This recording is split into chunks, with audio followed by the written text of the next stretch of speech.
যে আল্লাহর সৃষ্টিকে ভালোবাসবে কিয়ামতের কঠিন দিনে আল্লাহ পাক তাকে বিপদ থেকে বাঁচাবে। এই বিষয়ে আমার রাসূলুল্লাহ সাহাবাদেরকে একটা হাদিস শুনিয়েছিল, এটা আপনাদেরকে একটু জানিয়ে দিই। এ যুবকেরা, তরুণেরা, বাপেরা, আল্লাহ নবী সাহাবাদেরকে বললে কিয়ামতের দিনে একটা যুবককে আল্লাহ উঠাবে, বান্দারে তোর হিসাবটা দে। ওই বান্দা বলতে লাগবে, ও রব্বি আল্লাহ পাক, আপনি আমাকে গোপনে গোপনে জাহান্নামে দিয়ে দিন আল্লাহ। হে আল্লাহ, আপনি আমাকে সামনাসামনি অপমান অপদস্থ করবেন না, কারণ আমি দুনিয়া জমিনে অন্যায় করেছি, পাপ করেছি, খারাপ কাজ করেছি, আল্লাহ ভালো কোনো কাজ করতে পারিনি। আল্লাহ পাক আপনি আমাকে গোপনে গোপনে জাহান্নামে দিয়ে দেন। আমার আল্লাহ বলতে লাগবে, বান্দারে লা তাখনাতু মির রাহমাতিল্লাহ, আমার রহমত থেকে নিরাশ হয়ে যাস না। এ বান্দা তোর আমলনামা দেখে আল্লাহ পাক বান্দার আমলনামা দেখবে, অন্যায় গুনাহ পাপ ভর্তি রয়েছে। ওই বান্দার আমলনামার মধ্যে মাত্র একটা ভালো কাজ পেয়েছে, যে ভালো কাজটাকে দেখে আমার আল্লাহ পাক বড় রাজি খুশি হয়ে যাবে। মান আহাব্বা লিল্লাহ ওয়া আবগাদা লিল্লাহ ওয়া আতা লিল্লাহ ওয়া মানআ লিল্লাহ ফাকাদ ইসতাকমালাল ঈমান। ভালোবাসতে হবে আল্লাহর জন্য, দুশ্মনী করতে হবে আল্লাহর জন্য, আত্মীয়তা করতে হবে আল্লাহর জন্য, বিচ্ছেদ হতে হবে আল্লাহর জন্য। এরাই তো প্রকৃত ঈমানদার, এদের জন্যই তো জান্নাত। তাহলে আমি আল্লাহকে ভালোবাসি বলি আর ফেরাউনের মোকাবেলায় আমি পালিয়ে যাব, এ কিরকম প্রেম? আল্লাহকে ভালোবাসি বলি আর নমরুদ যখন ইব্রাহিম নবীকে আগুনে ফেলছিল, ইব্রাহিম নবী পালিয়ে গেছিল নাকি? কথা বলেন, কথা বলেন না। এমনকি হযরতে জিবরাইল আলাইহিস সালাম এসে ইব্রাহিম নবীকে বলছে, ইব্রাহিম তোমাকে তো আগুনে ফেলা হবে, কিছু সাহায্য করব কি? এই টাইমও ইব্রাহিম নবী বলছে, না ডিস্টার্ব করো না, আমার আল্লাহ পরীক্ষা নিচ্ছে ইব্রাহিম আল্লাহকে কতটা ভালোবাসে, আমার সাহায্য আপনার লাগবে না। যার জন্য ইব্রাহিম আগুনে যাচ্ছে, যাকে প্রেম করার জন্য ইব্রাহিম আগুনে যাচ্ছে, যার জন্য হক কথা বলার জন্য ফেরাউন আজকে নমরুদ আজকে আমাকে আগুনে ফেলছে, সেই আল্লাহ ইব্রাহিমকে দেখছে। তিনি যদি চায় ইব্রাহিমকে বাঁচাবে, এই আগুনের মধ্যেও বাঁচাতে পারে। জোরে বলুন সুবহানাল্লাহ। আর তিনি যদি চায় ইব্রাহিমকে নমরুদের আগুনে পুরাবে, আমি আমার আল্লাহকে এত ভালোবাসি, একবার নয় হাজারটা যদি জান দেয়, আমি হাজারবার পুরেই প্রমাণ দেবো আল্লাহ তোমাকে ভালোবাসি। জোরে বলুন সুবহানাল্লাহ। আর আজকে আমরা কি করছি? সামান্য একটু কারবারের লস না হয় তাতে আল্লাহ ও রাসূলের বিরুদ্ধে যেতে হয় যাব। সামান্য একটু পদ না চলে যায় তাতে আল্লাহ ও রাসূলের বিরুদ্ধে যেতে হয় যাব। সামান্য একবেলার খামানা বন্ধ হয়ে যায় তাতে আল্লাহ ও রাসূলের বিরোধীর সঙ্গে সম্পর্ক রাখবো। কি আমার কথা কি ভুল হচ্ছে? আর এই ভাবে জীবন যাপনের জন্যই আজকে আমাদের মসজিদ, আমাদের মাদ্রাসা, আমাদের কবরস্থান, আমাদের ঈদগাহ, আমাদের খানকা আজ আমাদের হাত থেকে ফসকে গেল। ফসকেছে না, এখন আছে, ফসকে গেছে। কে বলেছে আছে? তোমার খেয়াল না থাকে, তুমি যে ভিওলারে সার্চ করে দেখো, তোমার হাতে নেই। আছে যেদিন খুশি আসবে বোল্ডুজার ভাঙবে, তুমি বলবে আমরা ছেড়ে দেবো নাকি? কি করবে? দাম দাম দাম করে চার পাঁচটা ফেলে দিলে বাকিগুলো আর খুঁজে পায়। তোমার আমার সেই ঈমান আছে নাকি? সেই ঈমান আছে যে সামনে আছে 500, আছে 50,000, 500টা মরবো, কত গুলি আছে, তারপরের গুণে একটাও ছাড়বো না, এই ঈমান আছে নাকি? সেই ঈমান নেই। আর এই ঈমানটা না থাকার কারণ,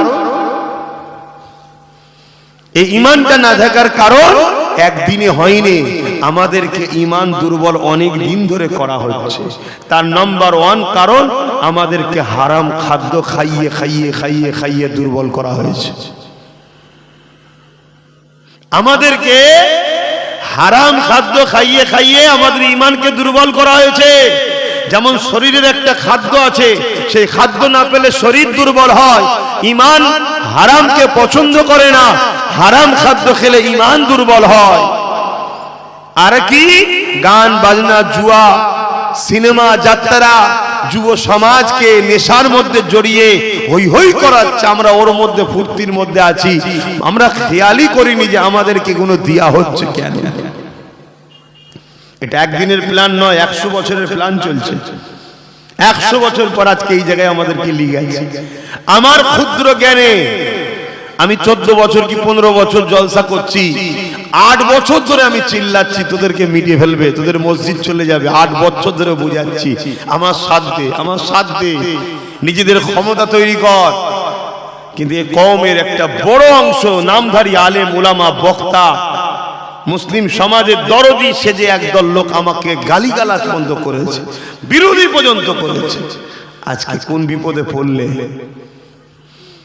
শুনে রেখে দাও, তোমার ঘর ভাঙলে আমি নাও যেতে পারি, আল্লাহর ঘর ভাঙলে তুমি আমি দুজনাই যাব, ঠিক না বেটি? সেই খোদার ঘর যদি এই সমাজে ভেঙে ফেলা হয়, তুমি কি ভাবছো তোমার ঘরটা নিরাপদে থাকবে? একবার মাথায় ঢুকাও, একবার মাথায় ঢুকাও। তোমার দান করা জায়গায় তোমার আমার কষ্টের মেহনতে তিল তিল করা পয়সা জমানো 50 বছর 60 বছর 100 বছর 200 বছর 1000 বছরের মসজিদ যদি ভেঙে ফেলতে পারে, তাহলে তোমার ঘরগুলো নিরাপদ মনে করছো নাকি? এটা খোদার মার। তুমি আমি খোদার ঘরের জন্য নাই, খোদা তোমার ঘরের জন্যও নাই। তবে মনে রেখে দিও, যারা আমার ইসলামের বিরোধী করেছে আল্লাহ তাদেরকে মিটিয়েছে, আগামীতে এদেরকেও মিটাবে। কিন্তু তুমি আমি কি করে বাঁচবো? তোমার আমার সাথ তো আল্লাহ দেবে না। কেন? তুমি আমি তার দিনের সাথ দিইনি। তুমি আমি যুগে যুগে সাথ দিয়েছি ইসলাম বিদ্বেষীদের। তুমি আমি যুগে যুগে সাথ দিয়েছি তাদের যারা ইসলামকে মিটাতে চেয়েছে, তাদের সাথ দিয়েছি। তাহলে আজকে কি হবে? এই জায়গা থেকে ফিরার রাস্তা আছে, নেই কে বলেছে? আল্লাহ বড় দয়ালু। আল্লাহ বলেছে, বান্দারে ভুল যদি হয়ে যায়, আমার আযাব আসার আগে অনুতপ্ত হয়ে তওবাটা করলে, তওবা করে নিয়ে আমি যাকে তোদের জন্য মডেল করে পাঠিয়েছি সেই রাসূলুল্লাহকে অনুসরণ করা শুরু করে দে। ইদিক উদিক করিস না রে। লাকাদ কানা লাকুম ফি রাসূলিল্লাহি উসওয়াতুন হাসানা। আমি আল্লাহ তোদের জন্য আমার রাসূলকে মডেল করে পাঠিয়েছি, তোরা আমার রাসূলুল্লাহকে মেনে নে। মা তাকুমুর রাসূল ফাখুযুহু ওয়া মা নাহাকুম আনহু ফান্তাহু। আমার নবী যা আদেশ করেছে মেনে নে, আমার নবী যা নিষেধ করেছে ছেড়ে দে। এ যুবকেরা, তরুণেরা, বাপেরা, তবেই তোরা কামিয়াবি আবার পেয়ে যাবি। কিন্তু মনে রাখবি, আমার আযাব যখন এলান হয়ে যাবে, ওই সময়ে তওবা আর কাজে লাগবে না। কোন জিনিসের একটা সুইচ যখন টিপে দেওয়া হয়, মোটর যখন চালু হয়ে যায়, বন্ধ করলে কি সঙ্গে সঙ্গে বন্ধ হয়? সময় লাগে না? লাগে না? তা আল্লাহর পক্ষ থেকে যখন মার শুরু হয়ে যাবে, আযাব শুরু হয়ে যাবে, তখন আর তওবা কবুল হবে না। এখনো কিন্তু শুরু হয়নি। আমাদের উচিত তওবা করা, যে আল্লাহ যা ভুল করেছি করেছি, আর কারো সাথ দেব না। আমরা মসজিদ মাদ্রাসার পক্ষে যারা, তাদের সাথে থাকবো। এই আকীদা আপনাদের তৈরি করা দরকার। এক। দ্বিতীয় হলো, রাসূল হলেন আমাদের একমাত্র মডেল, দ্বিতীয় কেউ নাই। কেন? আমরা যুগে যুগে যখন আমাদের সংখ্যা কম ছিল, তখন পৃথিবীতে আমাদের রাজত্ব ছিল। এখন আমাদের সংখ্যা বেশি, সব থেকে লাঞ্ছিত অপমানিত আমরা বেশি। দেখুন, একটা যুবক ছেলে উঠে এই যুবকগুলোকে ডাকছে, ওর ডাকে কেউ সাড়া দিল না। বলুন, এই তো আমাদের কওমের অবস্থা। ও ডাকছে কোথায়? জাহান্নামে না জান্নাতে? বলুন বলুন বলুন। এরা কেউ ওর ডাকে সাড়া দিয়ে জান্নাতে আসতে চায়নি। তাহলে যখন ওরা নিজেরাই চাইছেন আমি জান্নাতে যাব, তাহলে আল্লাহ কেন ওকে সাহায্য করবে বলুন? না, আমার কথাকে হাসির ছলে নিলে হবে না, হাকিকাত এটা। এটা হাকিকাত। আমরা সব জিনিস কি ইয়ার কি করে নিচ্ছি, ছেলে খেলা করে নিচ্ছি। কেন জানি না এই কম এতটা মানে বিগড়ে গেল, আল্লাহ ভালো জানে। দেখে ভালো লাগলো যে একটা যুবক ছেলে উঠে তার ভাইগুলোকে ডাকছে, आजा जन्नत में आ जा, ये तो जन्नत की एक टुकड़ा है, बाग है। आका ने फरमाया काल हलाका जिक्र, जहां खुदा की बात होती है ये दुनिया में जन्नत की बाग है। बोलिए सुभान अल्लाह। সেই জায়গায় ডাকছে, কিন্তু বাকি ছেলেরা গুরুত্ব দিচ্ছে না। আজ আমাদের সবথেকে বড় বিষয়, আমাদের কোনো লিডার নেই, না ধর্মীয় কোনো লিডার আছে, না রাজনীতির কোনো লিডার আছে। বলুন আগামী দিন কোন এক জায়গায় যদি হত্যালীলা শুরু হয়, মসজিদ মাদ্রাসাকে ভাঙা হয়, ওটা সমাধান করার জন্য আমাদের কোন লিডার আছে, নেতা আছে? কার কথাই আমরা নামবো বলুন? কোন মুসলিম লিডারের নেতৃত্বে আমরা যাব বলুন? যাকেই ভালোবেসে পিছনে সাথ দিয়েছি সে বেটাই জাতের সঙ্গে গাদ্দারি করেছে, ধোঁকাবাজি করেছে। খেয়াল করে দেখো। আরে আমার কথা বাদ দেন, আমি তো ছোটখাটো মানুষ, ছোটখাটো মানুষ, কিন্তু হাকিকতটা আপনাকে ভাবতে হবে আজকে কোন জায়গায় আপনি দাঁড়িয়ে আছেন। আর পরিস্থিতিকে সামনে রেখে আলোচনা করাটাই দ্বীনের ইসলামের হুকুম। আজ নামাজের অভাব নেই, রোজার অভাব নেই। যদি নামাজের অভাব হতো তাহলে মসজিদগুলো বাড়ছে কেন? একটা গ্রামে আগে একটা মসজিদ ছিল, একটা অঞ্চলে একটা মসজিদ ছিল, এখন প্রতিটা গ্রামে দুটো তিনটে করে হয়ে গেছে। নামাজি কম কে বলছে? দাড়ি টুপি কম কে বলছে? রোজার মাসে রোজা রাখে না কে বলছে? সব বেড়েছে, কিন্তু ভাটা পড়ে গেছে। প্রকৃত নবীর প্রেমিক নেই, প্রকৃত আমার রসুলের দরদি, দ্বীনের দরদি নেই। বড় বড় দাড়ি রেখে মাথায় টুপি দিয়ে বড় বড় মাওলানা মুফতি এ জাতির সঙ্গে কওমের সঙ্গে বিশ্বাসঘাতক গাদ্দারি করছে। সামান্য দুনিয়ার পদের জন্য, সামান্য দুনিয়ার টাকার জন্য, সামান্য একটু গাড়ি বাড়ির জন্য। আর আমার মতো ছোটখাটো লোক যখন এই সকল বড় বড় হাস্তিদের বিরুদ্ধে কথা বলবে, এ সমাজ তখন আমার কথাকে গুরুত্বই দিচ্ছে না। উনি কি বোঝে, একটুখানি ছেলে, অত খোঁজকে ছেলে উড়িয়ে দিচ্ছে আমার কথাকে। কিন্তু আজ যদি উড়িয়ে না দিয়ে বিগত দিন যদি আমার কথাকে জাতি মানত, কমসে কম কোন জায়গায় কি হতো না হতো জানি না, আমার বাংলাতে বাংলা শাসক আমাদের সঙ্গে বিশ্বাসঘাতক করতে পারতো না। যে শাসক আজকে বলল যে কেন্দ্রের আইনকে মেনে নিল, পারতো না। আমি সেই রাস্তা দেখিয়েছিলাম, কিন্তু ছোট মানুষ, বড় বড় মাথায় মাথায় সব বসে আছে, তারা একদিকে আমার বিরোধী করছে। স্বাভাবিক মুসলমান দ্বিধাদ্বন্দ্বের মধ্যে পড়ে গেছে। এবার কি হবে আপনি ভাবতে পারছেন না। আমি 1 বছর 10 মাস আগে একটা কথা বলেছিলাম, 1 বছর 10 মাস আগে একটা কথা বলেছিলাম, অনেকে রেকর্ডে দেখেছেন হয়তো, যে আগামী 3 বছরের মধ্যে তোমাদের চোখ দিয়ে পানি নয় খুন বেরোবে। শুনেছেন কেউ কি? হ্যাঁ। এখন আর 1 বছর 2 মাস বাকি আছে, দেখো না কি হয়। দেখো, আল্লাহ যদি আমায় বেঁচিয়ে রাখে সেদিন এসে বলবো পানি বেরোচ্ছে না খুন বেরোচ্ছে। আর যদি চলে যায় তোমরা কমসে কম একে অপরে আলোচনা করে লিও যে আব্বাস সিদ্দিকী কি বলেছিল। দেখো, মুখ আমার, কথা তো আমার নয়, কথা তো আমার রাসূলুল্লাহর ভবিষ্যৎবাণী। আল্লাহ নবী বলেছেন একটা সময় আসবে আমার উম্মত প্রচুর মার খাবে। সাহাবা হুজুররা জিজ্ঞেস করলেন, ভাই তাদের, ইয়া রাসূলুল্লাহ আমার ভাইদের সংখ্যা কি কম হবে? আল্লাহ নবী বললেন, না, সংখ্যা অনেক হবে, তারপরও মার খাবে কেন? রাসূল বললেন, তারা আল্লাহকে ভয় না করে মৃত্যুকে ভয় করবে। মৃত্যুর হাত থেকে বাঁচার জন্য দুনিয়ার তাগুদি জালিম হুকুমাতদের সাথ দেবে তারা, আল্লাহকে ভয় করবে না। আজকে বলুন, এই খসলত আমাদের মধ্যে ঢুকেছে না ঢোকে না?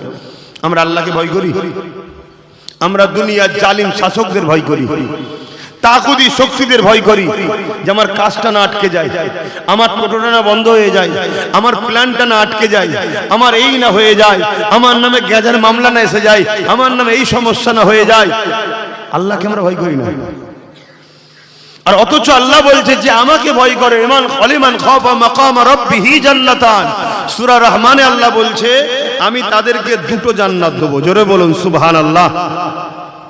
এবং আল্লাহকে যে ভয় করে, যার অন্তরে আল্লাহর ভয় আছে, তার ভয় সবার অন্তরে আল্লাহ ঢুকিয়ে দেয়। এটা সিস্টেম, তার মধ্যে কিছু থাকবে না, তারপরেও তাকে ভয় করবে দুনিয়া, জালিমরা তাকে ভয় করবে। আর যার অন্তরে আল্লাহর ভয় নেই, আল্লাহ তার ভয় সবার অন্তর থেকে তুলে নেয়। আজকে উমর ফারুক হুজুরের নাম আজকের দিনেও শুনলে পৃথিবীর জালিম শাসকরা এখনো ভয় করে।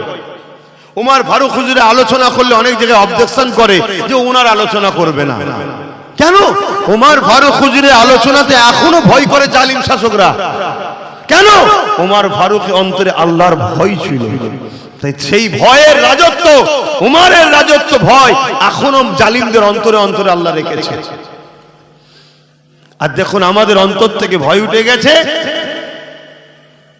যা খুশি করছে আমাদের ঘরে লোক। আসুন, বাঁচার প্রথম নম্বর রাস্তা আল্লাহকে ভয় করুন, অন্য কাউকে না। দ্বিতীয় নম্বর, রাসূল বললেন তারা বড় লোভী হয়ে যাবে। আজকে বলুন আমরা লোভী হয়েছি না হইনি? এত লোভী হয়ে গেছে এই উম্মতে মুহাম্মাদির মধ্যে কিছু মুসলমান আছে, এক কাপ চায়েতে ঈমান বিক্রি করছে, এক কাপ চা শুধু। এবারে বলবেন আমি তো ভালো, এখানে একটা উত্তর আছে। হযরতে নবী লূত আলাইহিস সালাম, যারা ভালো মানুষ, এবার শুনুন একটু, যে আমি তো নামাজ পড়ি, আমি তো রোজা রাখি, আমি তো হজ করি, আমি তো বাবা ওসব কিছুতে নেই, আমার আব্বা জান আমার আম্মা জানেরা। হযরতে হোসেন হুজুর নামাজ পড়েন, রোজা রাখেন, তাহলে এই জিদের বিরোধী করেছিল কেন? শুধু ভালো কাজ করার নাম ইসলাম নয়। ইসলাম ভালো কাজ শুধু করার নাম ইসলাম নয়, অন্যায়কে মিটিয়ে ভালো করার নাম ইসলাম। জোরে বলুন সুবহানাল্লাহ। এই জায়গায় আমাদের ভুল হচ্ছে। হযরতে নবী লূত আলাইহিস সালামকে আল্লাহ বলেছিলেন ৮০,০০০ লোক মারবো তোমার উম্মতের মধ্যে, তার মধ্যে ৪০,০০০ ভালো, ৪০,০০০ খারাপ। আল্লাহ নবী লূত আলাইহিস সালাম বললেন যে আল্লাহ, ভালো লোকগুলোকে আপনি মারবেন কেন? খারাপ লোকগুলো পাপ করেছে মারবেন, ঠিক আছে, ভালো লোকগুলোকে মারবেন কেন? আমার আল্লাহ উত্তর দিয়েছিলেন নবী লূত আলাইহিস সালামকে, নবী লূত, ভালো মানুষগুলো খারাপ মানুষের বিরোধী না করে মেশে কেন? কি শুনছেন? তাহলে ভালো কোনো মার খাবে কেন? খারাপের বিরোধী না করার দরুন, এবং মেশে কেন? আল্লাহ রসুল বলছেন অন্যায় দেখে চুপ থাকাটা কিয়ামতের দিন বুবা শয়তান করে আল্লাহ তাকে তুলবে। আল্লাহ রসুল আরো বলছেন অন্যায় করা যেমন পাপ, অন্যায় দেখে চুপ থাকাটা আরো বড় পাপ।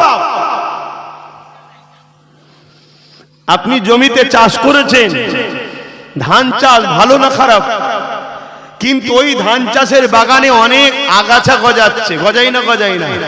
এগুলো দেখে যদি আপনি সেগুলোকে তুলে না ফেলে দেন, আপনার ভালো চাষটা নষ্ট হবে না? হবে না? তাহলে আপনি নামাজ পড়েছেন, রোজা রেখেছেন, হজ করেছেন, দান খায়রাত করেছেন, সব ভালো, কিন্তু আপনার চতুর্দিকে সুদ, ঘুষ, জেনা, ব্যভিচারী, ধর্ষণ, খুন, খারাপি, দাঙ্গা, এগুলোকে যদি আপনি না রোখেন, আপনার ভালো চাষটা। আজকে সারা জীবন উলামারা হজ করে এসেছে ভালো কাজের করার কথা, কেউ অন্যায়ের বিরুদ্ধে কথা কজন বলছে? অথচ প্রত্যেকটা নবী এসেছে দুটো কাজ করতে, জালিম শাসকের বিরোধী করেছে আর ন্যায়কে প্রতিষ্ঠিত করেছে। জোরে বলুন সুবহানাল্লাহ। কিন্তু আজ যখন আব্বাস সিদ্দিকী দীর্ঘ বছর ধরে জালিমদের বিরুদ্ধে আমি কথা বলি, আমার কওমেরই উলামার একটা অংশ আর কওমের একটা অংশ আমার বিরোধী করেছে না করে না? এরপরও চলো, এখনো সময় আছে, সূর্য এখনো উঠে আছে, ডুবে নে গো, চিন্তা করার কিছু নেই। কেননা আমার আল্লাহ তিনি যিনি ফিরাউনকে নীল নদে ডুবিয়ে মেরেছে, আমার আল্লাহ তিনি যিনি এমন করে নমরুদকে খোরা মশা দিয়ে মেরেছে, আমার আল্লাহ তিনি চিঙ্গিস খানের মতো জালিমকে মিটিয়ে দিয়েছে। তাই চিন্তা করার কিছু নেই, কিন্তু তোমাকে আমাকে সিরাতুল মুস্তাকিমের রাস্তায় উঠতে হবে, যে রাস্তা আমার নবীর কদমে গেছে, অর্থাৎ তোমার আমার মডেল একজন। নামাজ পড়বে নবীকে দেখো, ধর্মনীতি নবীকে দেখে, সমাজনীতি নবীকে দেখে, অর্থনীতি নবীকে দেখে, কারবার নীতি নবীকে দেখে, রাষ্ট্রনীতি নবীকে দেখে, রাজনীতি নবীকে দেখে, পরিবার নীতি নবীকে দেখে। এ যুবকেরা অন্য কাউকে মডেল মানলে হবে না গো, কেননা তোমার আমার মডেল হলো একজন, তিনি হলেন মুহাম্মাদুর রাসূলুল্লাহ। জোরে বলুন না সুবহানাল্লাহ। তাহলে ধর্ম নবীর থেকে, ব্যবসা শিখবেন কার থেকে? মডেল কে? সংসার জীবনের মডেল। কিন্তু নবী আছে আমাদের সংসারে? রাজনীতির জীবন কাকে দেখে? রাসূলকে দেখে করেন। আমার কম বলে যেটা গণতান্ত্রিক দেশ, সর্বধর্মের দেশ, এখানে কি করে রাসূলকে মডেল বানায়? কেন? অমুকের মডেল যদি অমুক হতে পারে, অমুকের মডেল যদি অমুক হতে পারে।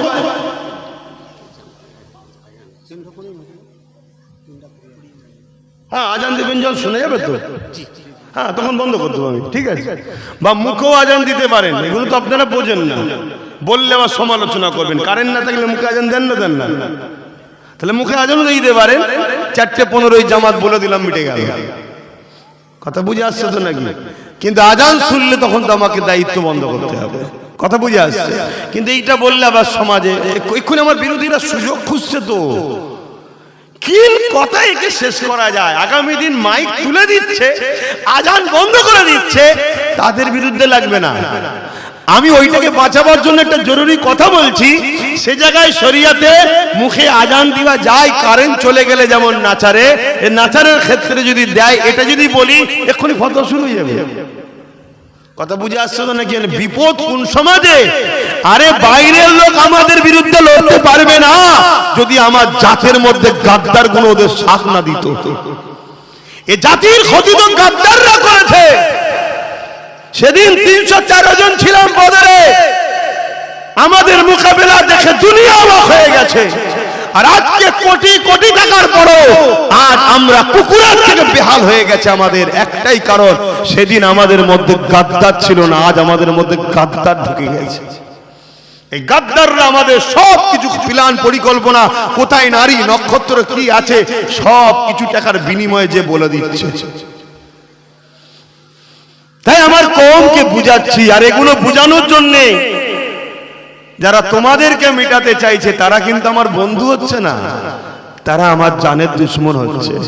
কিন্তু আমি পওড়া করি না। কেন করি না? জানটা আমার নয়, যিনি সৃষ্টি করেছেন তিনি হেফাজত করার দায়িত্ব রেখেছেন।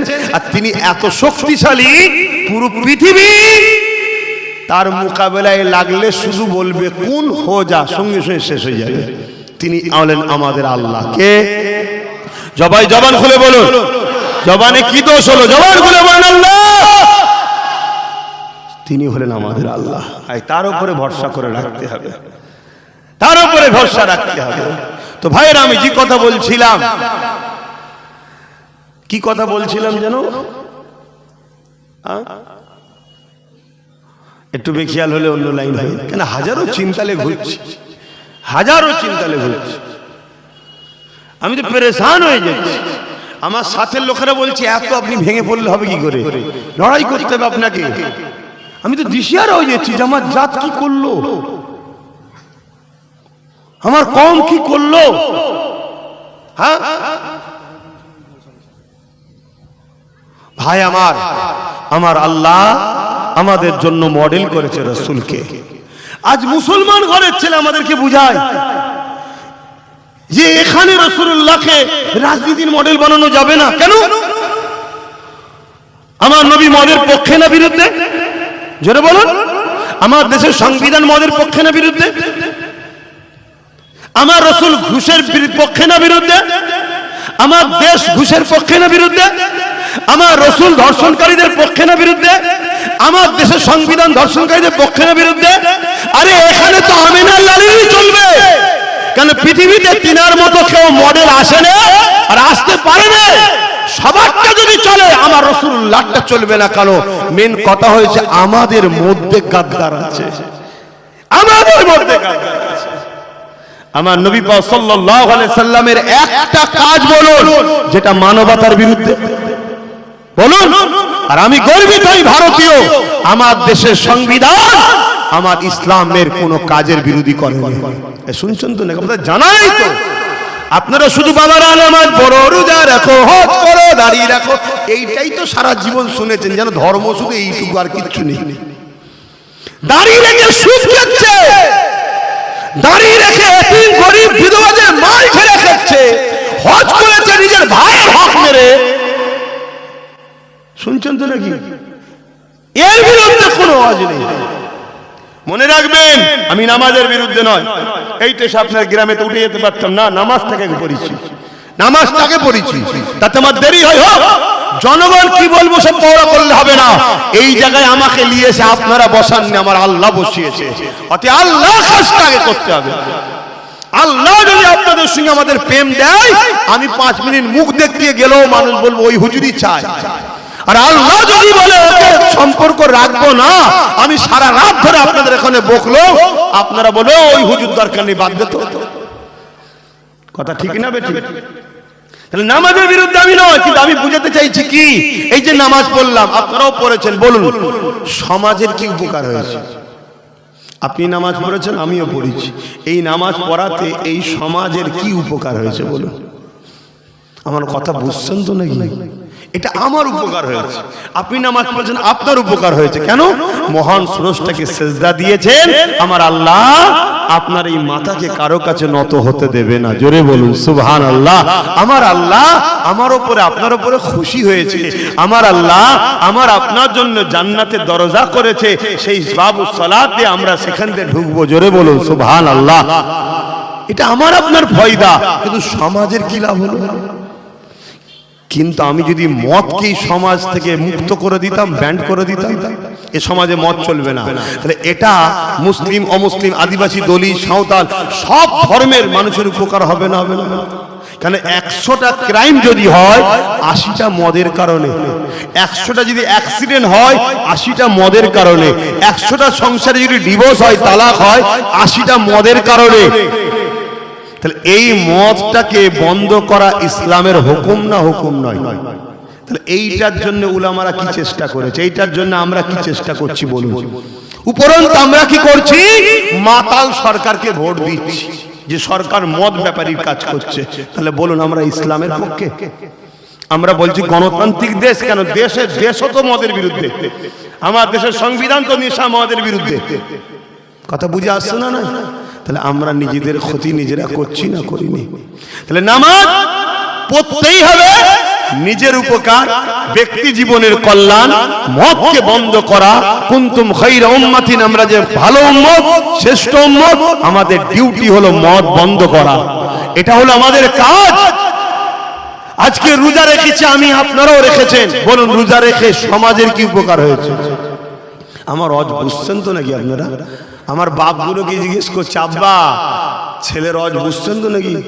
না মনে মনে সব বেজার হচ্ছেন যে কি বলছে বল দেখি। কি গো মুরব্বীরা বলবেন তো, অজ বুঝছেন তো নাকি?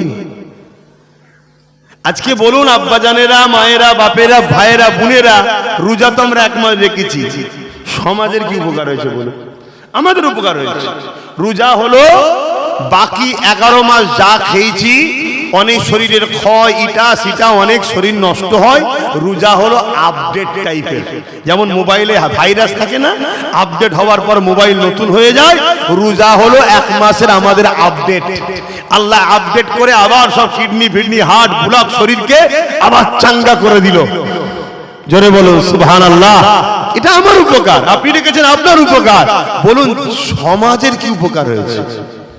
কিন্তু আমরা যদি ঘুষ মুক্ত সমাজ করতাম, যে কেউ ঘুষ নিতে পারবে না, শুনছেন তো নাকি? এটা আমার নবী করেছে না করেন? এটা কি আমাদের ডিউটি নয়? এবার আপনি বলছেন কি করে হবে? এটা আপনার কথায় মানায় না তো। যে মায়ুস হয় সে কখনো মোমেন থাকে না, কুফরি করলো সে। এটা তো চেষ্টা আমার আপনার, এটা তো আমার আপনার চেষ্টা। বান্দা তুই চেষ্টা কর, সাকসেসফুল আমি আল্লাহ করব। জোরে বলুন সুবহানাল্লাহ। তাহলে আজকে যদি ঘুষ না থাকতো তাহলে তোমার আমার ঘরের উপযুক্ত ছেলেগুলো চাকরি পেত। ঘুষের কারণে 2 নম্বর গুলো চাকরি পাচ্ছে না পাইনে বলুন। আর 2 নম্বর চাকরি পাওয়াতে কি হচ্ছে, তোমার আমার ঘরের ছেলে যখন পড়তে চাইছে, স্কুলে যাচ্ছে, যে শিক্ষক সে তো ঘুষ দিয়ে পেয়েছে, সে তো উপযুক্ত নয়, সে ঠিকভাবে পড়াতে পারছে না, তোমার আমার বাচ্চাগুলো মূর্খ তৈরি হচ্ছে। এটা গেল একদিকে। আবার ঘুষ দিয়ে অনেকে বড় বড় মেডিকেল চাকরি পেচ্ছে, ডাক্তার। তুমি আমি যখন বিমার হচ্ছি, তার কাছে যাচ্ছি, কাটার কথা এই নারীটা কেটেছে, আর এক নারী মরে গেছে। কেন? ঘুষের কারণে 2 নম্বর লোক চাকরি পেয়ে গেছে। যদি ঘুষ না থাকতো উপযুক্ত লোক চাকরি পেত। তাহলে এইগুলো বন্ধ করার কি ইসলাম নয়? আর এই ওয়াজ যখন আমি করি তখন আমারই কম বলে হুজুর এসে রাজনীতি করছে, বুঝলি? মানে মূর্খ কতটা হয়েছে, জানি না ইসলাম কাকে বলে। এ মনে করে এসে নামাজের কথা বলবে, তার মানে ইসলাম হচ্ছে। এর কাছে শুধু ইসলামের নামাজটাই আছে। ও জানে না যে নামাজ অনেক পরে এসেছে। তার আগে রসুল 11 বছর ধরে পৃথিবীর প্রত্যেকটা স্বৈরাচারী, অত্যাচারী, জালিমের বিরুদ্ধে রসুল লড়েছে। জায়গা পরিষ্কার হওয়ার পর নামাজ এসেছে, জানি না। আর এ সমাজে একদল লোক আছে শুধু নামাজ নামাজ নামাজ নামাজ নামাজ নামাজ নামাজ, অথচ জানে না যে সমাজে এতিম কাঁদে, ওই সমাজের মানুষ কিয়ামতের দিন নাজাত পাবে না। কেন? আল্লাহর সৃষ্টিকে তুমি কাঁদতে দেখেছো, তুমি আল্লাহর সৃষ্টিকে যখন সাহায্য করো না অসহায়কে, কিয়ামতের দিন আল্লাহর রহমত তোমাকে সাহায্য করবে না। তোমার আমার আল্লাহ তোমার আমার নামাজের, রোজার, দাড়ি টুপির মুখাপেক্ষী নয়। এটা ইসলামের হুকুম মানতে হবে। যেটাই তোমার আমার নিজের কল্যাণ আছে অবশ্যই করতে হবে, ছেড়ে দিলে কবিরা গুনাহ হবে। কিন্তু মনে রেখে দিও যে আল্লাহর সৃষ্টিকে ভালোবাসবে, কিয়ামতের কঠিন দিনে আল্লাহ পাক তাকে বিপদ থেকে বাঁচাবে। এই বিষয়ে আমার রাসূলুল্লাহ সাহাবাদেরকে একটা হাদিস শুনিয়েছিল, এটা আপনাদেরকে একটু জানিয়ে দিই।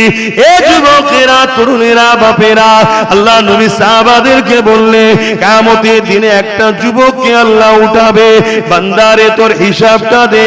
ওই বান্দা বলতে লাগবে, ও রব্বি আল্লাহ পাক, আপনি আমাকে গোপনে গোপনে জাহান্নামে দিয়ে দিন আল্লাহ। হে আল্লাহ, আপনি আমাকে সামনে অপমান অপদস্থ করবেন না, কারণ আমি দুনিয়া জমিনে অন্যায় করেছি, পাপ করেছি, খারাপ কাজ করেছি, আল্লাহ ভালো কোনো কাজ করতে পারিনি। আল্লাহ পাক আপনি আমাকে গোপনে গোপনে জাহান্নামে দিয়ে দেন।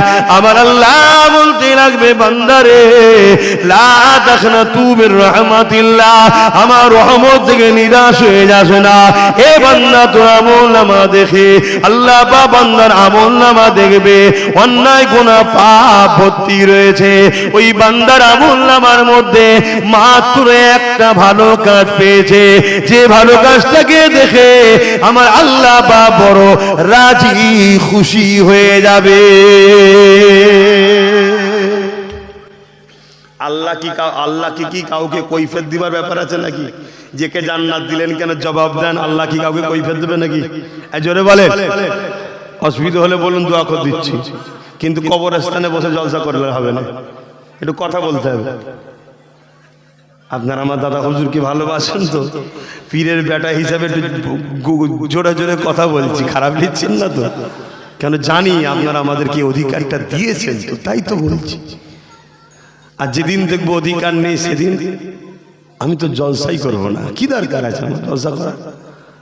কুয়ান ফুসাকুম ওয়াহালিকুম নারা, নিজে বাঁচো, নিজের আহালকে বাঁচাবার চেষ্টা করো। আপনারা যখন আমার আত্মীয় হবেন না, তখন কেন আমি আপনার কাছে যাবো? যে যার খবরে জবাব দেব। আপনারা আমাদের আপন হন বলেই তো বুঝাচ্ছি। তো ভাইয়েরা আমার, আজকে তো কম বেশি সবাই চুপ, কেউ তো কথা বলে না। তবু দাদা পীরের আওলাদরা বা সিলসিলা আলেম উলামা একটা দুটো কথা বলে, বাকি তো সবাই চুপ। কারো মুখে কথা আছে দেখছেন?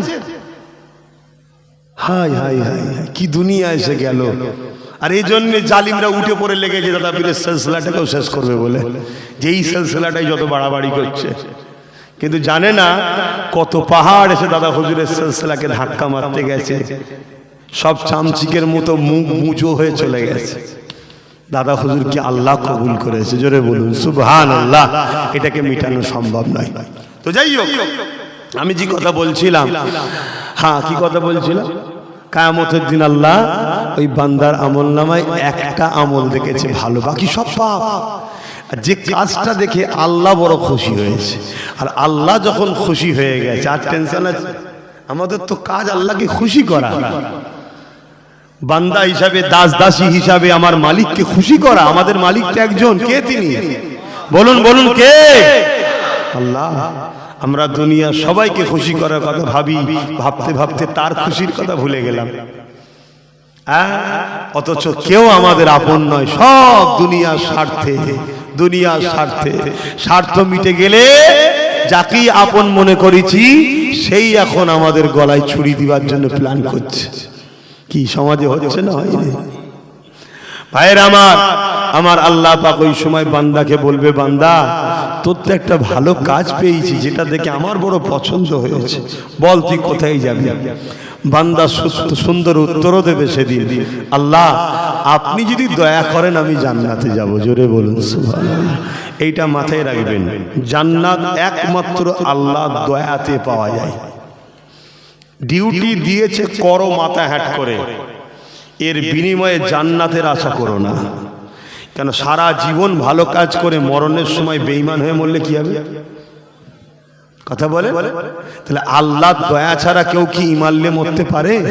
তাহলে আল্লাহর দয়া যে পাবে সে সারা জীবন ভুল করার পরেও দেখা যাবে মরণের সময় ইমানলে মরছে। তাই জান্নাত আল্লাহর দয়াতে পাওয়া যায়। জোরে বলুন সুবহানাল্লাহ। তো ওই সময়েতে আমার আল্লাহ পাক বান্দাকে বলবে, বান্দা যা, আমি তো যা পাপ আছে সব চেপে দিলাম, কাউকে জানাবো না, তোকে আমি জান্নাতি করে দিলাম। জোরে বলুন সুবহানাল্লাহ। আরো জোরে বলবেন না সুবহানাল্লাহ। এটা তো আমিও হতে পারি, এটা তো আপনাদের মধ্যেও কেউ হতে পারে। বিচার হয়েছে না কেন? হবে, কিন্তু একটা বান্দার থেকে এই ঘটনা ঘটবে। আল্লাহ সব জানেন না? জানেন না? এটাই তো আল্লাহ। তিনি আমার নবীকে জানিয়েছে, নবী সাহাবাদের জানিয়েছে, এই যুগ যুগ ধরে আমাদের কাছে সেই এলেমটা এসেছে। এখন আমি আপনাদের জানাচ্ছি। আবার আপনাদের বাচ্চাদের মধ্যে কেউ আলেম হবে, আমার বাচ্চারা আলেম হবে, আবার আপনাদের বাচ্চাদেরকে শোনাবে যে শোনো, কিয়ামতের দিন একটা বান্দার সঙ্গে এরকম একটা ফায়সালা হবে, তবে যার সাথে হবে সে বড় সৌভাগ্যবান। সারা জীবন গুনাহ করেছে, কিন্তু একটা ভালো কাজের জন্য আল্লাহ কিয়ামতের দিন তার উপরে দয়া করে বলবে, যা, তোকে আমার দয়ার বিনিময়ে আমি জান্নাত দিয়ে দিলাম। জোরে বলুন সুবহানাল্লাহ। আল্লাহ যদি ওটা আমি হই বড় সৌভাগ্যওয়ালা হব। কেন আমারও সত্যি ভালো কাজ তো কিছু নেই, শুধু পাপই তো করে বেড়ালাম সারা জীবন। আল্লাহ কিছুই তো করতে পারলাম না। আল্লাহ আপনি মাফ করে দেন, ক্ষমা করে দেন আমাদেরকে। বলুন আল্লাহুম্মা আমিন। কিছুই করতে পারিনি আমরা। কি হবে খোদা কবরে, কি হবে আখিরাতে, কি মুখ দেখাবো? আল্লাহ কত কি দিল, গাড়ি বাড়ি টাকা পয়সা, বাপ মা ছেলে পুলে স্ত্রী, কত কি দিল। সে আল্লাহর জন্য কি করলাম আমরা? আজকে তার ঘরকে ভাঙার জন্য জালিমরা উঠে পড়ে লেগেছে, আর সেই জালিমদের ঘরে ভোট দিয়ে আমরা ক্ষমতায় এনেছি। আমরা বারবার এনেছি। আরে প্রকাশ্য দুশ্মনকে তো চিনা যায়, কিন্তু বন্ধু সে যে দুশ্মন তো প্রকাশ্য দুশ্মনের থেকেও ভয়ঙ্কর হয়। ঠিক না বেটি? আর এ কথা যখন বলবো এ কমেরই আবার একদল লোক দাঁড়িয়ে যাবে, যে বলবে সবই বুঝি, ওই প্রকাশ্য দুশ্মন চলে আসবে। কে বলেছে? তুমি কি একা বিপদে আছো? তোমার চারিদিকে খেয়াল করে দেখো না, আদিবাসীরা বিপদে আছে, দেখো দলিতরা বিপদে আছে, দেখো মতুয়ারা বিপদে আছে। তাহলে আমাদের উচিত ছিল ওদের সঙ্গে বন্ধুত্ব করা। যেখানে আদিবাসী বেশি তোরা দাঁড়াবি, আমরা সাপোর্ট করব। যেখানে মুসলমান বেশি আমরা দাঁড়াবো, তোরা সাপোর্ট করবি। এভাবে বন্ধুত্ব করা দরকার ছিল না? ছিল না? আমরা করেছি বন্ধুত্ব? আমরা করিনি। এখনো সময় আছে, এখনো সময় আছে। একটা ছেলে চেষ্টা করছে, তার সাথ দাও। কথা কি বলা ভুল হয়ে গেল? একটা ছেলে চেষ্টা করছে, যে ছেলেটা তোমার নবীর বংশের ছেলে, আবার যেখানে নবীও বলেছে কোরাইশের নেতৃত্ব মানো। কার নেতৃত্ব? কোরাইশের। নবীও বলেছে। আমি আব্বাস সিদ্দিকী পারছি না, কিন্তু ইনি পারছে, আমার উচিতে সাথ দেওয়া দরকার, না সাথ দেওয়া দরকার আছে না? নাই। হ্যাঁ, এবার ইনি দলিতদের সঙ্গে কথা বলছে, ইনি মতুয়াদের সঙ্গে কথা বলছে, ইনি আদিবাসীকে বুঝাচ্ছে ভাই তোমাদেরও সব শেষ হয়ে গেল জল জঙ্গল। ভাই মতুয়ারা আমরা জানতাম তোমরা ভারতীয়, কোনোদিন জানিনি তোমরা বাংলাদেশি। আজকে কিন্তু এসআইআর করে তোমাদের বাংলাদেশি বানাতে চাইছে। অথবা আসো তোমরা যেখানে বেশি, আমরা মুসলমান 20% আছি, তো কি হয়েছে তোমরা দাঁড়াও, আমরা সম্পূর্ণ তোমাকে সাথ দেবো। যেখানে তোমরা 20-30% আমরা বেশি আছি, আমরা দাঁড়াবো, তোমরা আমাদের সাথ দাও। এভাবে আমরা ভাই ভাই মিলে যাওয়া দরকার আছে না নাই? যদি আমরা সবকটা গরিব বিপদে যারা আছি মিলে যায় এই মুহূর্তে, এরা চোখে সর্ষে ফুল দেখবে, এরা দুজনেই চোখে সর্ষে ফুল দেখবে যে কি সর্বনাশ হয়ে গেল। আর পাওয়ার দিয়ে যখন আমাকে কাটছে, ওই পাওয়ার দিয়ে আবার ফিরিয়ে নিতে হবে, অন্য কোনো জিনিস দিয়ে হয়নি। বাবা রাস্তায় নামবে, রাস্তায় নামবে, রাত 12টার সময় পুলিশ এসে ঘরে তাড়া করবে। কথা শুনছো তো নাকি? তাহলে যে পাওয়ারে কাটছে মসজিদ মাদ্রাসা, যে পাওয়ারে কাটছে নাগরিকত্ব, যে পাওয়ারে কাটছে জল জঙ্গল আদিবাসীদের, যে পাওয়ারে কাটছে মতুয়াদের অধিকার, সেই পাওয়ার তৈরি করে নিজের কাজ নিজেকে গুছিয়ে নিতে হবে, তবে আমরা কামিয়াবি হব। আর এই কথা যখন আমি আমার কওমকে বুঝাবো, অন্য ধর্মের লোক আমার কথা কেন নিচ্ছে? আমার কওম বলছে হুজুরের ছেলে এইসব কথা বলবে কেন? তাহলে কি বোতল নিয়ে ফুঁদি আর মসজিদের গোড়ায় ছড়িয়ে দে, দেখ বেঁচে যায় কি? হাসুনি, তোমাদের মুখে হাসি বেরোচ্ছে, আমার দেখে রাগ হচ্ছে। তোমরা হাসছো কোন মুখে? চারিদিকে তোমার মসজিদ মাদ্রাসা ভাঙা হচ্ছে, তোমার মা বেটিদের রেপ করা হচ্ছে, তোমাদের যুব সমাজকে মিথ্যা কেস দিয়ে 7 বছর 8 বছর ধরে জেলে ভরে রেখে দিয়েছে গাঁজার কেস দিয়ে। তুমি জানো কত এমন হাজার হাজার পরিবার আছে, একটাই ছেলে ছিল ইনকাম করতো, তাকে বলেছে এই পাকিস্তানির সাথে হাত আছে, তাকে বলেছে গাঁজা বিক্রি করে 7 বছর ধরে জেল খাটছে, তার পরিবার ধ্বংস হয়ে গেছে। তোমার আমার মুখ দিয়ে হাসি বেরোচ্ছে। আল্লাহ শুধু নামাজ দিয়েছে আমাদের ঘরে, আর কিছু দেয় না। তাহলে শোনাই যুবকটার কথা যেটা বলছিলাম, ওই বান্দাকে আল্লাহ বলবে যা জান্নাতে যা। কত বড় খুশি হয়ে যাবে, জান্নাত চলে যাচ্ছে। আল্লাহ বলছে জানবি না কি ভালো কাজের জন্য জান্নাত দিলাম? বলছে আল্লাহ আমি তো জানিনি কি ভালো কাজ আছে, আমি তো কিছুই ভালো করিনি। আল্লাহ বলছে শোন, তুই জীবনে একটা ভালো কাজ করেছিস যেটা আমি দেখে বড় ভালো লাগছে। কি? ওই বান্দা একদিন কোন এক জায়গাতে একটা পশুকে তার মালিক বেঁধে রেখেছিল, যেখানে রোদ চলে এসে প্রচন্ড রোদের তাপেতে পশুটার জিভ বাইরে গেছিল পিপাসায়। এই বান্দা রাস্তা দিয়ে যাচ্ছিল, তার মধ্যে ময়া হয়েছে, হারে আল্লাহর একটা সৃষ্টি বাঁধা রয়েছে, রোদে কষ্ট পেচ্ছে, নিয়ে গিয়ে ছাওয়ায় বেঁধে তাকে পানি পান করিয়েছিল।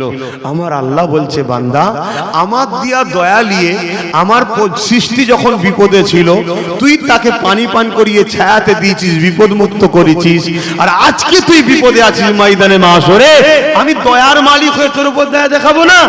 যা, আমি তোকে জান্নাত দিলাম। জোরে বলুন সুবহানাল্লাহ। তাই হিন্দু হোক, আদিবাসী হোক, সাঁওতাল হোক, বাগদি হোক, খ্রিস্টান হোক, তার ধর্ম তার উৎসব নিয়ে আমি পক্ষও যাব না বিরুদ্ধেও যাব না, কিন্তু সে মানুষ না মানুষ নয়। জোরে বলুন। আমরা মুসলমান, আমাদের দায়িত্ব এই মানুষগুলোকে নিরাপত্তা দিয়া বাঁচানো, ভালোবাসা, এই বন্ধুত্ব তাদের সঙ্গে করো, করে সংগঠিত হও, ঐক্য হও, একতা হও, হয়ে তাদেরকে বুঝাও আসো ভাই তোমার যেখানে ক্ষমতা আমি তোমার সাথ দেবো, আমরা যেখানে বেশি তোমরা আমার সাথ দাও। তাহলে দেখবে আমরা উভয় গরিব মানুষ নিরাপদ পেয়ে যাব। আর আমরা তা না করে সেই শুধু জার্সি চেঞ্জ করেছে একটাই গ্রুপ, একটাই গ্রুপ বারবার জার্সি চেঞ্জ করেছে, তার পিছনে আমরা সারা জীবন ছুটে যাচ্ছি। একটাই গ্রুপ, কখনো ছিল এলটি সিমেন্ট নামে, এখন হয়েছে আল্ট্রাটেক সিমেন্ট নামে। কোম্পানি একই, মালিকও একই, শুধু জামা চেঞ্জ করেছে। গরিবের হয়ে কেউ নেই। এই ভারতবর্ষে 80 কোটি মানুষ, 80% মানুষ গরিবে। ভারতে কত পার্সেন্ট? 80% মানুষ গরিব। তা মুসলমান কি 80%? মুসলমান তো ভারতবর্ষে 13%। তাহলে বাকি গরিবগুলো কারা? কথা কিছু মাথায় ঢুকছে? তারা তোমার আমার মুখের দিকে তাকিয়ে আছে।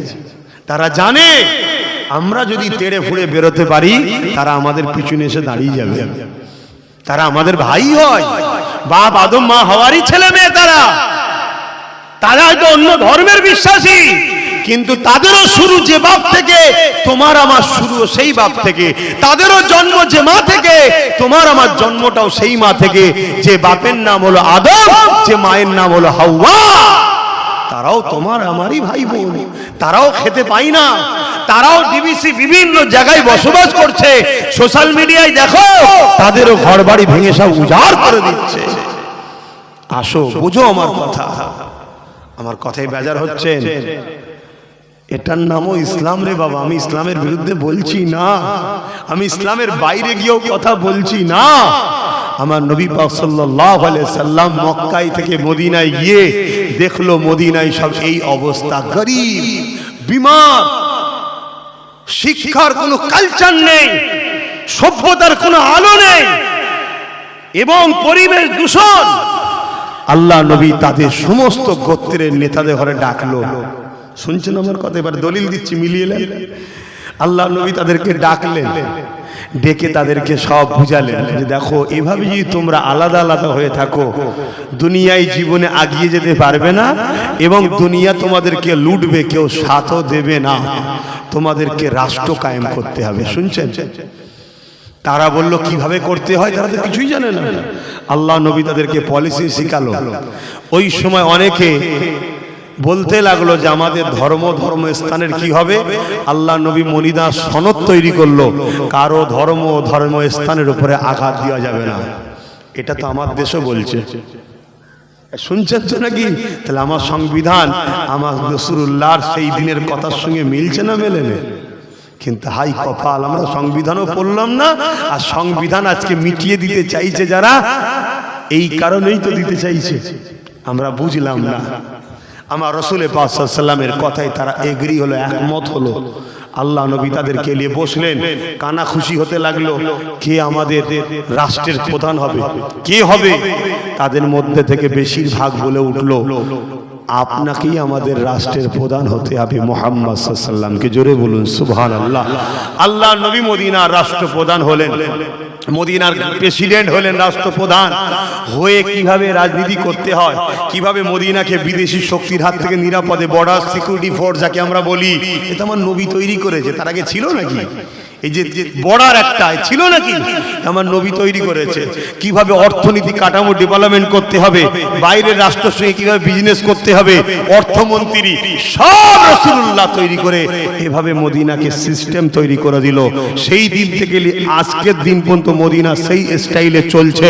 শোনো বন্ধুরা, সেদিন থেকে আজকের দিন পর্যন্ত মদিনায় একটা কেউ ফট করেনি, একটা কেউ চিটিংবাজি করেনি, একটা কেউ মালে ভেজাল মিশাইনি, একটা কোনো নারী রেপ তো দূরের কথা, 1450 বছরে আজকের দিন পর্যন্ত ইফটিজিংও হয়নি। কারণ আমেনাল লালের আইন ব্যবস্থা শিখিয়ে দিয়ে গেছে এমন ভাবে। জোরে বলুন সুবহানাল্লাহ। তাহলে আজকে সেই নবীর উম্মত আমরা কি করছি বলুন? এটা কি আমাদের ডিউটি নয়? এবার আপনি বলছেন আমার সময় নেই, কিন্তু কমসে কম যদি কেউ করতে চায় তার সাথ দেওয়া তো দরকার। তার সাথ না দিয়ে যারা তোমার মসজিদ মিটাতো, মাদ্রাসা মিটালো, তাদের সাথ দিয়ে তুমি তার বিরোধী করলে, এবার কি জবাব দেবে আল্লাহর কাছে? আজকে যদি আমার কথায় কম মেনে নিত, আমি বলেছিলাম চেয়ারের একটা পায়া যে দেবে তার সাথ দেবো, বলেছিলাম তো নাকি? আজকে যে ক্ষমতায় বসে আছে, যদি একটা পায়া আমাদের হাতে থাকতো, তাহলে বলতে পারতো দিল্লি চলে যাও, বলতে পারতো যে আমি আইনকে মেনে নিলাম। তাহলে আমি বলতাম ওঠো, এই যে চেয়ারে বসে আছে 4টে পা, যদি একটা পা খুলে লিয়া হয় বসে থাকতে পারবে? তাহলে আমি আমার গুণ যেই বার করে নিতাম সরকার পড়ে যেত। এইটাই তো আমি কমকে বুঝিয়েছিলাম, কম বুঝলো না। আজ কি হবে? এখনো সময় আছে, এখনো সময় আছে, কিন্তু সময়টা খুব কম। যে গরমটা তোমরা দেখাও যে সময় এলে আমি বুঝিয়ে দেবো ভোটের গরম, শোনো, আজ যদি তুমি না জাগো, কাল তোমার ভোটার অধিকারটাও থাকবে না। তা সেই দিন তুমি কাকে গরম দেখাবে? এই রাস্তায় কুকুর মরলে কেস হয়? কথা বলছে না। আমি সবাইকে জিজ্ঞেস করছি, রাস্তায় যদি কেউ কুকুরকে মেরে দেয় বা অ্যাক্সিডেন্ট হয় বা এমনি মেরে দেয়, কোনো কেস হয়? কেন কেস হয় না? কেন কেস হয় না জানেন? কুকুর ভোটার নয় তাই। কুকুর হায় দেখেন, আমার কথা মজাক লাগছে, বাস্তব। তা কাল যখন তোমার ভোটার অধিকার চলে যাবে, এ সমাজে তোমার মূল্যটা অলরেডি এমনি তো শেষ, ওর থেকেও নিকৃষ্ট হয়ে যাবে। ও তবু পাহারা দেয়, তোমাকে পাহারা তো লাগবে না। কথা কি ব্যথা দিলাম?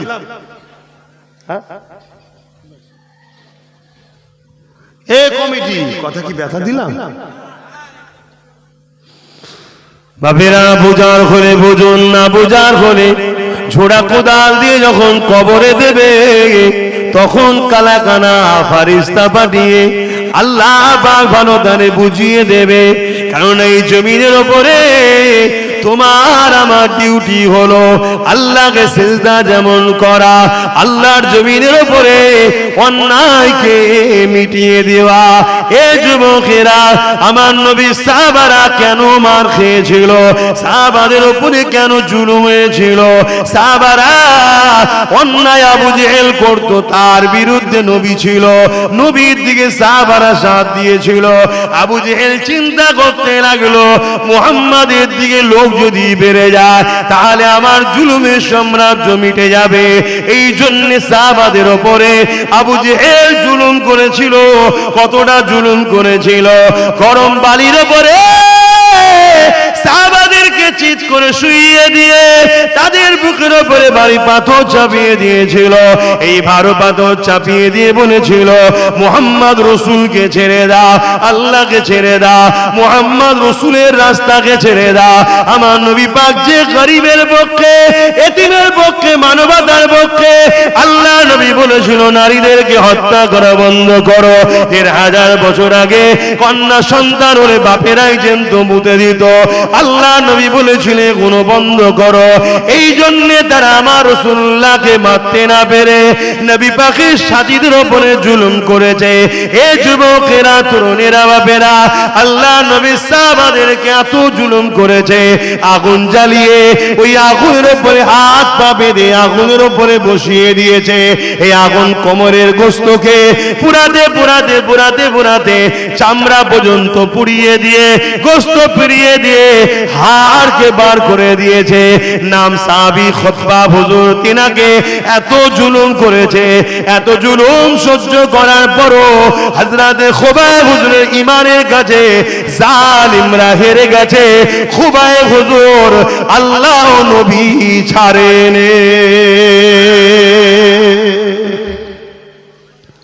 আহা, তাহলে বলুন কেন জুলুম হয়েছিল? নামাজ পড়ার জন্য মেরেছে? রোজা রাখার জন্য মেরেছিল? জালিমদের অন্যায়ের বিরুদ্ধে রসুল বলেছে, আর রসুলের সাথ দিয়েছিল। তাই আজ তোমরা সেই নবীর গোলাম, আমি বলছি আমার সাথ দেবে? কি গো, আমার সাথ দেবে? কারা দেবেন একটু হাত তুলে দেখান। আমার সাথ কারা দিতে রাজি আছে? আলহামদুলিল্লাহ। মার খেতে হবে তো, জেল খেলতে হতে পারে। যদি পারেন জান্নাতের আশা করুন, আর যদি না পারেন, আপনি কি ভাবছেন কবর তো লাখ লাখ মানুষের দিচ্ছি, মিনহা খালাকনাকুম ওয়া ফিহা নুঈদুকুম, কবরের মধ্যে কি হচ্ছে কে দেখেছেন? আমি একটু বড় কথাই বলি, আর আল্লাহ আমাকে বলাই। আল্লাহ নবী বললেন আখেরি জামানায় মসজিদ ভর্তি লোক হবে, একটাও ইমানদার থাকবে না। শুনছেন আমি কি বলছি? মসজিদ ভর্তি লোক থাকবে, একটাও ইমানদার। আমার একটা ওয়াজ খুব ভাইরাল হচ্ছে, আব্বাস সিদ্দিকী বলেছে টিএমসি কে ভোট দিয়ে হারাম। দেখেছেন তো নাকি? খুব ভাইরাল হচ্ছে। এটা কেটে ছেড়েছে, তার আগেও অনেক অংশ আছে, পরেও আছে, ওটা দেয়নি। এইটুকু কেটে দিয়েছে কেন? যাতে করে টিএমসি কে বেশিরভাগ ভোট কারা দেয়? মুসলমানরা তো। জোরে বলে দেয় তো। এবারে আব্বাস সিদ্দিকী বলেছে টিএমসি কে ভোট দিয়ে হারাম, তাহলে মুসলমানরা বলবে আব্বাস সিদ্দিকীর কথাই তাহলে আমাদের ঈমান চলে গেছে, ঈমান থাকবে না। আব্বাস সিদ্দিকী বলেছে, তাহলে মুসলমান আমার উপরে গরম হবে, আমাকে দাওয়াত করবে না, আমার থেকে দূরে সরে যাবে। এই জন্য এইটুকু দিয়েছে। আরে মুসলমান গরম হবে কি কি গরম হয় ওটা বড় কথা নয়, বড় কথা হলো পুরোটা দেয়নি, এটা একটা অন্যায়। যেমন দ্বিতীয়, এটা আবার বলে যাচ্ছি, আমার বাপের কথা বলিনি, আমি রাসূলুল্লাহর হাদিস বলেছি। কারো যদি গরম হয় রাসূলুল্লাহর হাদিসের মোকাবেলায় করুক না, আমার কি যায় আসে, কিন্তু পুরোটা কি বলেছি আপনারা একটু শুনতে চান? তাহলে একটু শুনুন কি বলেছি। অ্যাকচুয়ালি আমি বলেছি ওয়াকাফ আইনটাকে নিয়ে। আমি ওয়াকাফ নিয়ে আন্দোলন করতে গিয়ে মসজিদ মাদ্রাসাকে বাঁচাবার স্বার্থে কথাটা বলেছি। আমি মসজিদের পক্ষে, মাদ্রাসার পক্ষে, কবরস্থানের পক্ষে, ঈদগার পক্ষে দাঁড়িয়ে কেন্দ্রের জালিম সরকার যে কালা কানুন করছে, এটা ন্যায় করেছে না অন্যায় করছে? জোরে বলবেন। আল্লাহ রসুল বললেন, মুসলিম শরীফের হাদিস, অন্যায় দেখলে হাত দিয়ে রোখো। অন্যায় দেখলে হাত দিয়ে রোখো। যদি হাত দিয়ে রুখতে না পারো, মুখ দিয়ে প্রতিবাদ করো। মুখ দিয়ে যদি প্রতিবাদ অন্যায়ের বিরুদ্ধে করতে না পারো, তাহলে ঘৃণা করে দূরে সরে যাও। এই ঘৃণা করে দূরে সরে যাও বলার পরে নবী বলছে তারও ঈমান আছে, কিন্তু ঘৃণা করে দূরে সরে যাওয়া এই লক্ষণটা হলো সবথেকে দুর্বল ঈমান। সবথেকে কি দুর্বল ঈমান। তারপরে আর কোনো অপশন নবী দেয়নি। তাহলে অন্যায় দেখলে নাম্বার 1 কি? হাত দিয়ে রোখো। হাতে রোকার ক্ষমতা নেই, মুখ দিয়ে প্রতিবাদ করো। মুখে প্রতিবাদের ক্ষমতা নেই, অন্তর থেকে ঘৃণা করো। যদি ঘৃণা না করতে পারো, উপরন্ত অন্যায়কে যদি সাপোর্ট করো, ঈমান থাকবে? আল্লাহ রসুল দ্বিতীয় মিশকাত শরীফের হাদিসে বলছে, কেউ জুলুম করছে জানো, জানার পরেও যদি কোনো মুসলমান তার সাথ দেয়, শুনছেন তো সবাই? হ্যাঁ শোনেন, হ্যাঁ ভালো তারে শোনেন। না হয় কবরে গিয়ে দেখবেন 99টা সাপ এসে হাজির, জাহান্নামের গর্ত। সেদিন বুঝবেন যে কি ভুল করে ফেললাম সামান্য দুদিনের দুনিয়ার জন্য। আল্লাহর রাস্তা শয়তানের রাস্তা। আল্লাহর রাস্তায় শুরু হয় চলা কাঁটার উপর দিয়ে। একটা দিন আল্লাহ পরীক্ষা যেদিন লিয়া হয়ে যাবে, ওই রাস্তা আল্লাহ শান্তি আর শান্তি, শান্তি আর শান্তি, শেষ কোনো দিন নাই। আর শয়তানের রাস্তা শুরু হয় ফুলের উপর দিয়ে, কিন্তু একটা দিন আল্লাহ এমন অন্ধকারে লিজে ফেলে, ওই অন্ধকার থেকে আর কোনোদিন আলো পাবে না। এবার কোনটাই যাবেন সেটা তো আপনার ব্যাপার, কিন্তু একটা উলামা হিসাবে আমাকে নবীর কথা বলতে হবে না? হবে না? যদি না বলি, কিয়ামত দিন আল্লাহ আমার জিভকে কেটে জাহান্নাম টেনে বার করে জাহান্নামের কেচিতে কাটবে। তুই কথা বলিস নি কেন? শুনছেন তো? তাহলে আমাকে জলসা বন্ধ করতে হবে। আর যদি বলেন যে না জলসা করতে হবে, তাহলে তো জলসা কাকে বলে? হক কথা বলা তো নাকি? তাহলে রাসূল বলছেন মিশকাত শরীফের হাদিসে, মুসলিম শরীফের হাদিসে, অন্যায় দেখলে হাত দিয়ে রাখো। হাত দিয়ে রুখতে না পারলে মুখ দিয়ে প্রতিবাদ করো। মুখ যদি না পারো, কমসে কম অন্তর থেকে ঘৃণা করে দূরে সরে যাও। তা না করে কেউ যদি অন্যায়ের সাথ দেয়, তার ঈমান, জোরে বলো। এবারে অন্যায় দুটো কোয়ালিটি আছে, একটা নিজের ক্ষতি আর একটা হলো দ্বীনের ক্ষতি। নিজের ক্ষতিতে কবিরা গুনাহ হয়, পাপ হয়, কিন্তু দ্বীনের ক্ষতিতে ঈমান চলে যায়। তাহলে দ্বিতীয় নম্বর কথা, রাসূল বললেন কেউ জালিম, শুনে রাখো, ইসলাম যুগে যুগে লড়াই করেছে জালিমদের বিরুদ্ধে, কুফরের বিরুদ্ধে। নবী ইসলামের মহব্বত দেখিয়েছে, দীক্ষে বিজয় করেছে, কিন্তু লড়াই করেছে জালিমের বিরুদ্ধে। এগুলো তো আমরা ভুলেই যাচ্ছি ইতিহাস। আর জুলুমকে আল্লাহ দুনিয়াতেও শাস্তি দেয়, জালিমদের আখিরাতেও দেয়। আর কুফরিকারীদের শাস্তি একটাই, শুধু আখিরাতে। খুব ভালো করে বুঝবেন জালিম কত খারাপ জিনিস।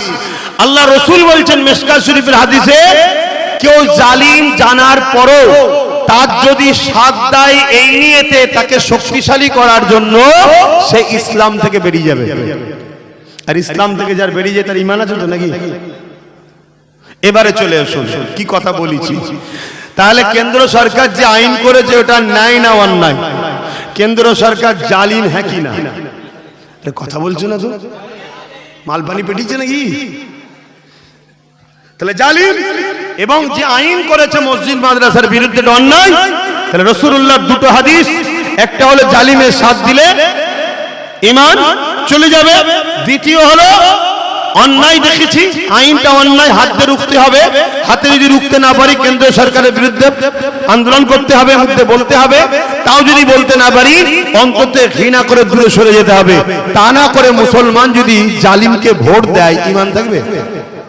আমি তো এইটা বলেছি প্রথমে, আমি প্রথমে বলেছি এইটা, তারপরে বলেছি কেউ যদি কেন্দ্র সরকারের দরদি হয়, অর্থাৎ বাংলায় ওয়াকফের পক্ষে কেন্দ্র সরকারের কালা কানুনের বিরুদ্ধে আন্দোলন করব, আর রাজ্য সরকার কেস দেবে আর বলবে দিল্লি চলে যাও, তাহলে এ কি ওর পক্ষে না বিরুদ্ধে? তাহলে ওকে সাপোর্ট করলে যেটা হবে, একেও সাপোর্ট করলে সেটা হবে না, হবে না। তাই এরও বিরুদ্ধে হাত দিয়ে লড়তে হবে, নাই মুখ দিয়ে প্রতিবাদ করতে হবে, নাই অন্তর থেকে ঘৃণা করে দূরে সরে যেতে হবে। তা না করে কেউ যদি ভোট দেয় তার ঈমান থাকবে না। এবারে বলছে তাহলে তো সবাই বেঈমান হয়ে গেছে। কেন? যখন ভোট দিয়েছিল তখনই বলেছিল দিল্লি চলে যাও, আগে দিয়েছে তো। তাহলে আজকে একটা লোক মুসলমান, তাকে আপনি সালাম দিলেন, কালকে কুফরি করেছে, আর সালাম দেওয়া যাবে? কালকে আবার যদি মুসলমান হয় সালাম দেবেন না, দেবেন না? তাহলে যখন আমি দিয়েছিলাম তখন কিন্তু এ বলে না দিল্লি চলে যাও, এই কথা বুঝছেন তো? তখন কিন্তু এ আসল হাকিকাতটা আমি জানি না, তখন এ বলেন কোরআন শেষ হয়ে যাবে, আমার উন্নতি শেষ হবে না, বলেছে নাকি তখন? তাই আপনারা সাথ দিয়েছেন, ভুল কিছু করেন না তো, কথা শুনছেন তো নাকি?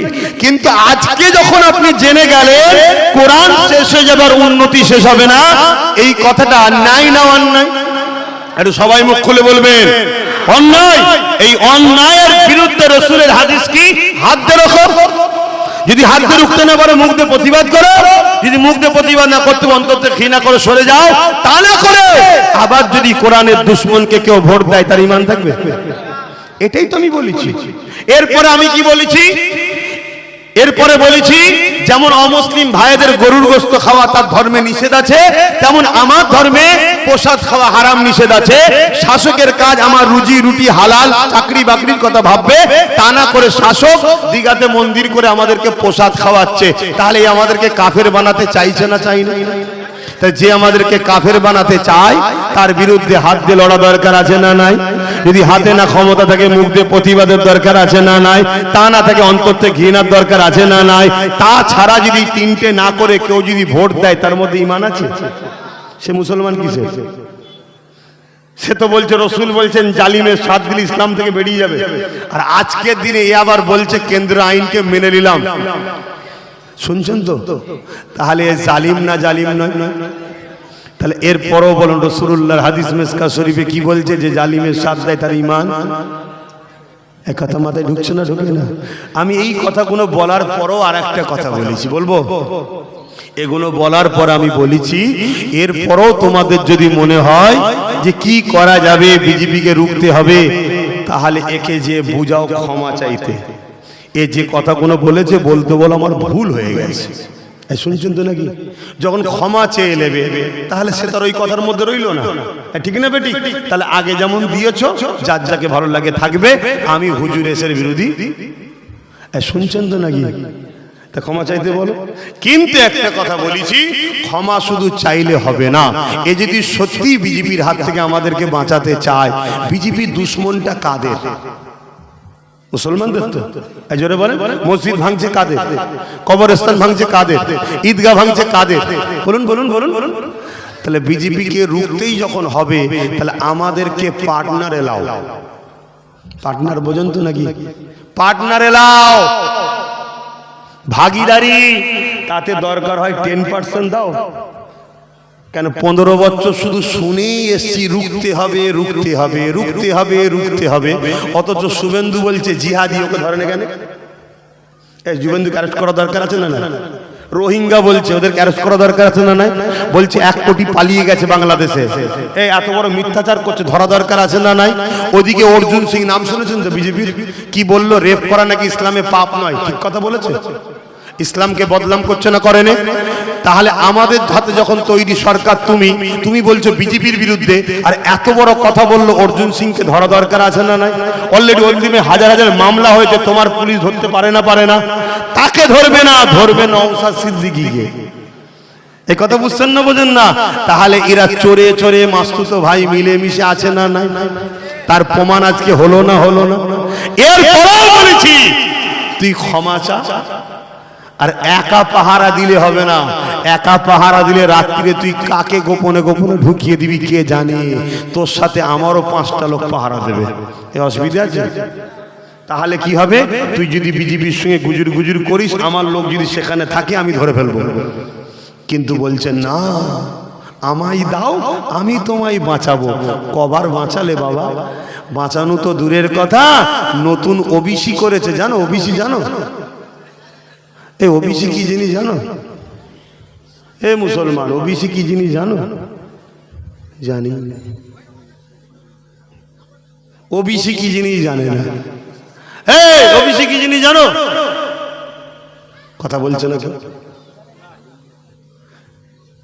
হায় রে আল্লাহ, ওবিসি হচ্ছে একটা কোটা, যে কোটা দ্বারা মুসলমান ছেলেরা চাকরি পেয়েছিল, যে কোটা দ্বারা মুসলমান ছেলেরা ভালো ভালো জায়গায় পড়াশোনা করার চান্স পেয়েছিল, ওই কোটাটাকে রাজ্য সরকার 12টা বেজে দিয়েছে। আর কোনো মুসলমান চান্স পাচ্ছে না, আর পাবেও না। তাহলে আমাদের দরদি তো, এক কথা বলছে না, আমাদের দরদি তো। তাহলে যে পাওয়ারে ওবিসি মিটিয়েছে, ওই ওবিসি কে আগের মতো যদি ফিরিয়ে আনতে চান, এসআইআর এর নাম বাদ গেলে যদি বাঁচতে চান, এবং ওয়াকাফকে যদি বাঁচাতে চান, রাস্তা একটাই। যে পাওয়ারে এরা করছে, ওই পাওয়ারে নিজেকে শক্তিশালী করতে হবে। ঠিক তো নাকি? তাই আমার কাছে ওপেন কথা, ভাগীদারিতে আসো, ভাগীদারিতে। তাই আপনারা, আমার যদি কথা বিশ্বাস হয়, আমি ওপেন বলে যাচ্ছি, আপনারা আমার ভাইয়ের সাথ দেন। কথা বুঝে আসছে? ও কার সাথে চুক্তি করবে, কার সাথে কথা বলবে, শর্ত একটাই থাকবে, পশ্চিম বাংলায় সরকার করব, কিন্তু আমার ওয়াকাফকে ফিরিয়ে দিতে হবে। পশ্চিম বাংলায় সরকার করব, আমার ওবিসি কোটা যেমন আগে ছিল সেটা রাখতে হবে, যাতে আমার ছেলেরা চাকরি পায়। পশ্চিম বাংলায় সরকার করব, এসআইআর যেন বাদ কোনো কারো নাম গেলে সেইটাকে ফিরিয়ে রাখতে হবে। ঠিক তো নাকি? তাহলে যদি চাও আমার কথা মেনে নাও, না চাও তো যেখানে খুশি হই হই করবে যাও। আব্বাস সিদ্দিকীর কোনো অসুবিধে নাই। এ যদি ঘুরেও আসে আমার অসুবিধে নাই তো। আমি তো এর দয়া তো বেঁচে নিই, আর একে আমি ভয়ও করি না। আমি বেঁচে আছি বলছি আল্লাহর দয়াতে। কথা বুঝে আসছে? অর্থাৎ আল্লাহর উপরে যখন নির্ভর করে চলি, আমার কোনো অসুবিধা নেই তো। কিন্তু আপনার ছেলে চাকরি পাবে তো? আপনার ছেলে পড়তে পারবে তো? আজ আপনার মসজিদ থাকবে তো? চিন্তা ভাবনা করে দেখুন। দেখে যদি মনে হয় যে আব্বাস সিদ্দিকী ঠিক বলছে, তাহলে সাথ দাও। আর যদি বলে ঠিক বলছে না, যেটা করছো করো না, কিন্তু আমার বলার অধিকার আছে না? না জোরে বলেন। তাতে 10 জন থাকে, 10 জন তো শুনছে আমার লোক। আমি তো কাউকে জোর করে ডেকে আনিনি। তো যাই হোক, আর কথা নয়, নামাজ হবে, সালাম দেবো।